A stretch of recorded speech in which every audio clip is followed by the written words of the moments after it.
Hello বন্ধুরা, কেমন আছো তোমরা? আশা করি ভালো আছো।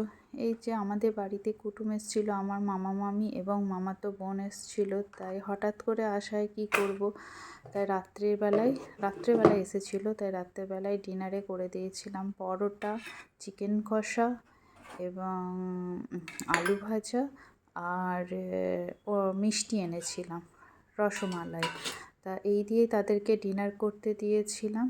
দেখো, আর রসমালাই খেতে আমার ভীষণ ভালো লাগে, ওদেরও ভালো লাগে, তাই রসমালাইটা এনেছিলাম। বিশেষ করে আমার মামাতো বোনটার খুব খেতে ভালো লাগে।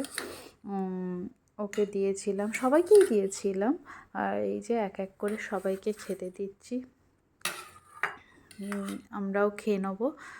তো পরোটাটা সবাই পছন্দ করে। মামা যেহেতু সুগার, তাই মামা অন্য কিছু খায় না, তাই ভাত খায় না, অন্য কিছু না, ভাত খায় না।